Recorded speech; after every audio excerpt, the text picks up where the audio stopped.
Assalamualaikum warahmatullahi wabarakatuh. Hi everyone, my name is Fasa Istiqomah. I am from the Biology Education Study Program, Faculty of Teacher Training and Education, Nusa Cendana University.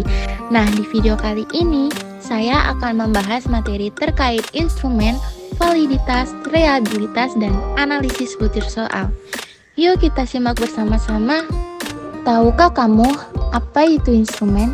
Instrumen untuk membuat soal atau materi pembelajaran adalah alat atau metode yang digunakan oleh guru atau pengembang kurikulum untuk merancang dan menyusun pertanyaan, tugas, atau materi pembelajaran yang relevan dan efektif. Instrumen ini membantu dalam merencanakan dan menyusun materi pembelajaran yang sesuai dengan tujuan pembelajaran dan kebutuhan siswa. Nah, adapun contoh instrumen untuk membuat soal atau materi pembelajaran juga loh. Jadi penasaran bukan? Contoh instrumen yang pertama yaitu rencana pembelajaran.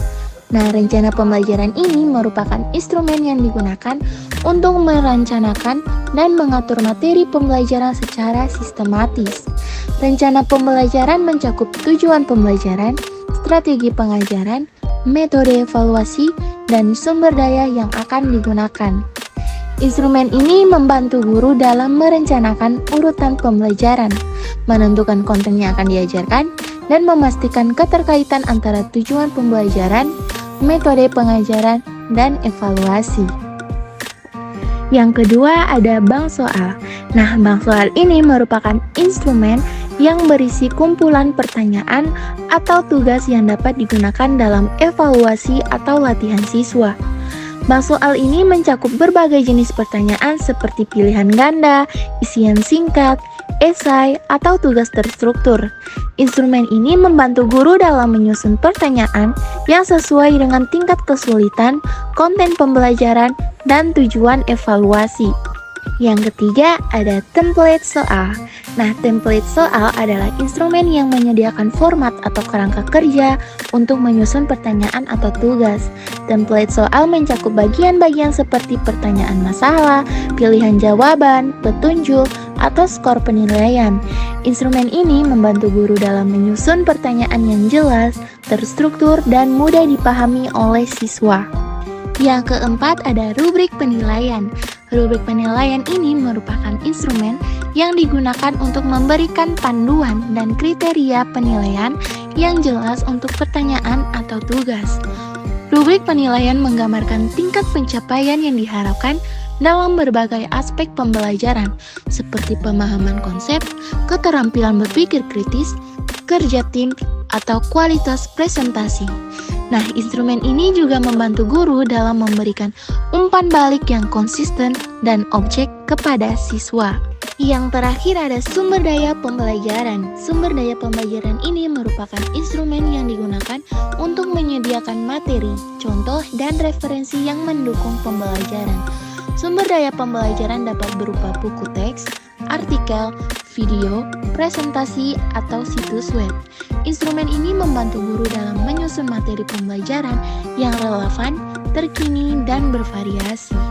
Jadi, pemilihan instrumen untuk membuat soal atau materi pembelajaran harus didasarkan pada tujuan pembelajaran, karakteristik siswa, dan konteks pembelajaran. Selain instrumen, ada juga validitas. Apa itu validitas? Validitas soal merujuk pada sejauh mana suatu soal atau pertanyaan mengukur apa yang sebenarnya ingin diukur atau diuji.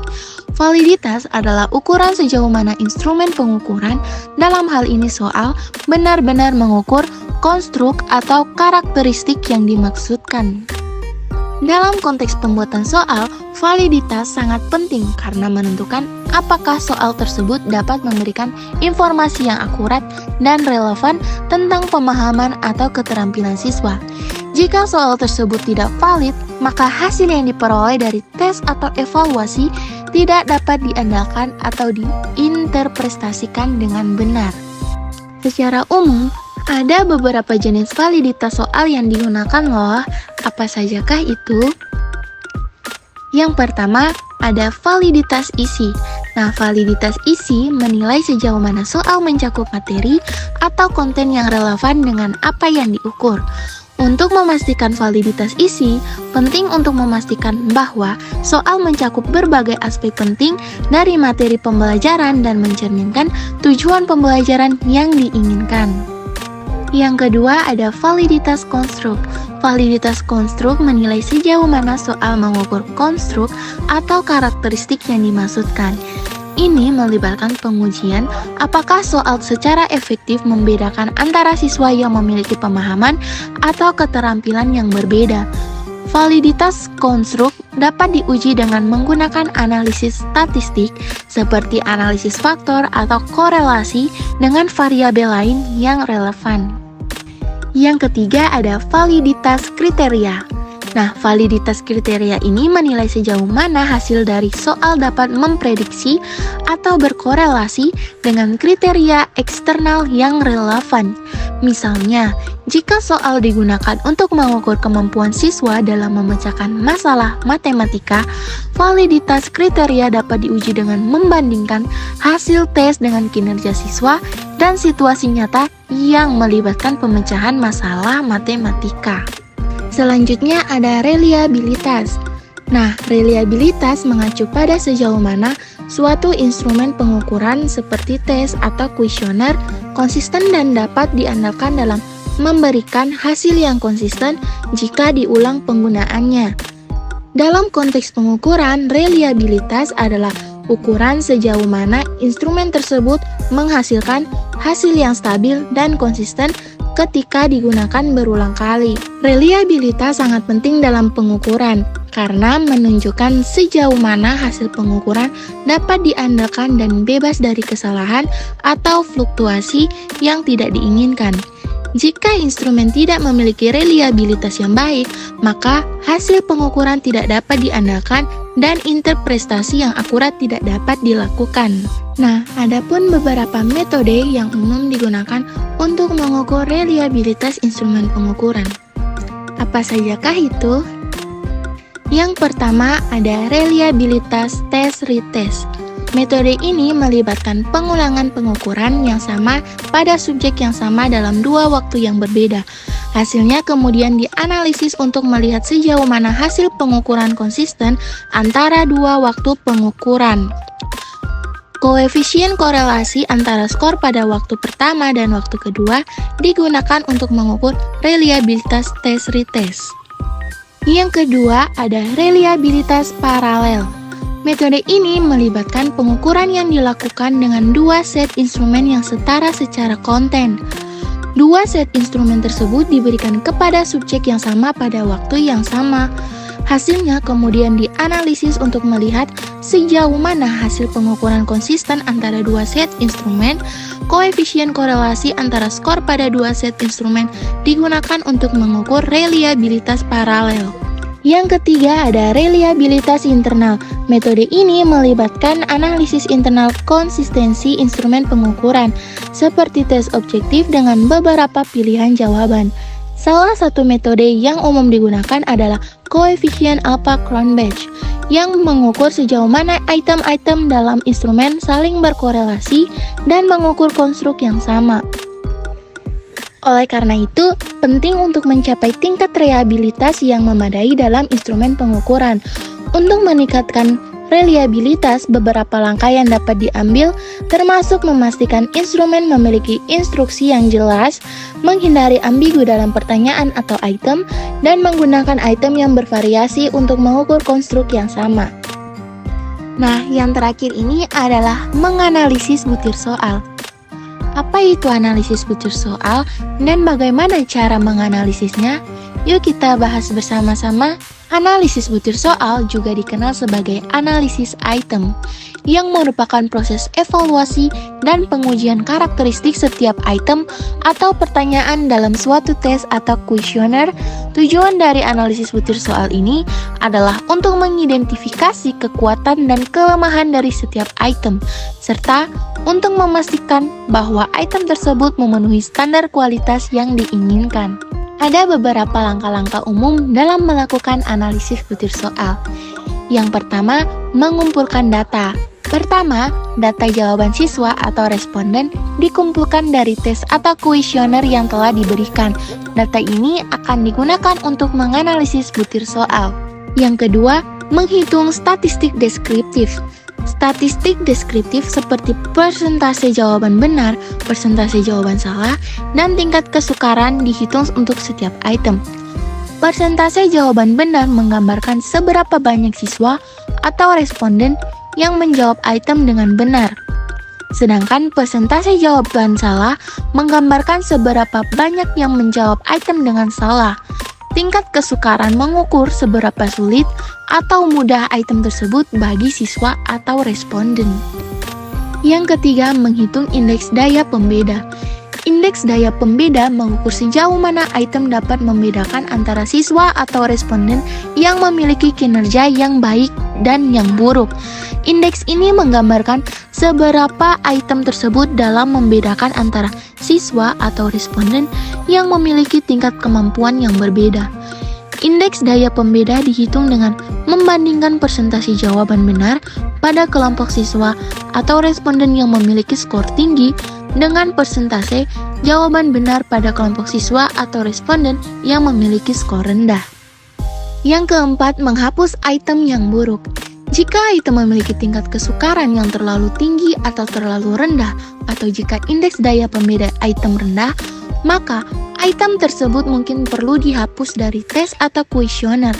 Item yang buruk dapat mengganggu validitas dan reliabilitas instrumen. Yang kelima, merevisi item.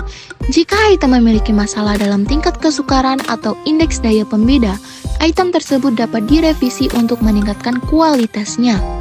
Revisi dapat melibatkan perubahan dalam formulasi pertanyaan, pilihan jawaban, atau bahasa yang digunakan.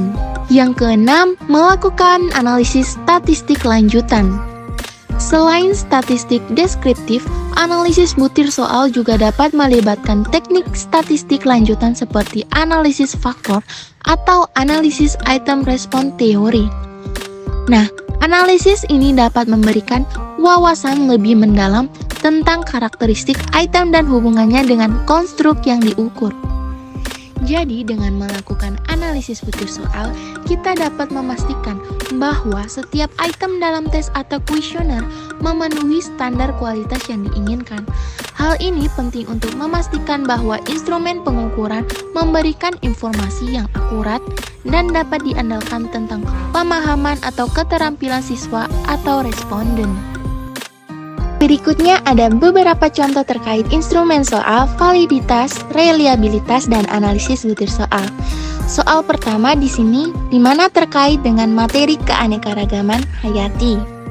Dari instrumen soal tersebut, kemudian kita akan memvaliditas instrumen soal ini, di mana dapat diuji dengan mengajukan pertanyaan kepada ahli biologi atau guru biologi untuk memastikan bahwa pertanyaan tersebut benar-benar mengukur pemahaman konsep keanekaragaman hayati yang diinginkan. Setelah itu, untuk reliabilitas instrumen soal ini dapat diukur dengan menggunakan metode reliabilitas internal. Beberapa item soal yang mengukur konsep keanekaragaman hayati akan diberikan kepada siswa dan koefisien alfa akan dihitung untuk melihat sejauh mana item-item tersebut saling berkorelasi dan mengukur konstruk yang sama. Dan setelah itu, selanjutnya kita menganalisis butir soal. Hal pertama yang dilakukan yaitu dengan mengumpulkan data, kemudian menghitung statistik deskriptif, kemudian menghitung indeks daya pembeda, kemudian menghapus item yang buruk, serta yang terakhir merevisi item. Soal kedua di mana terkait materi fotosintesis. Dari instrumen soal tersebut, kemudian kita akan memvaliditas instrumen soal ini dengan diuji mengajukan pertanyaan kepada ahli biologi atau guru biologi untuk memastikan bahwa pertanyaan tersebut benar-benar mengukur pemahaman konsep fotosintesis yang diinginkan. Setelah itu, kita akan reliabilitas instrumen soal tersebut dengan diukur dengan menggunakan metode reliabilitas internal seperti koefisien alpha converge. Beberapa item soal yang mengukur konsep fotosintesis akan diberikan kepada siswa dan koefisien alpha akan dihitung untuk melihat sejauh mana item-item tersebut saling berkorelasi dan mengukur konstruk yang sama. Dan setelah itu selanjutnya kita menganalisis butir soal. Hal pertama yang dilakukan yaitu dengan mengumpulkan data, kemudian menghitung statistik deskriptif, kemudian menghitung indeks daya pembeda, kemudian menghapus item yang buruk, serta yang terakhir merevisi item. Nah, itu tadi merupakan penjelasan singkat mengenai instrumen validitas, reliabilitas, dan analisis butir soal. Menurut sobat-sobat, gimana? Menarik bukan?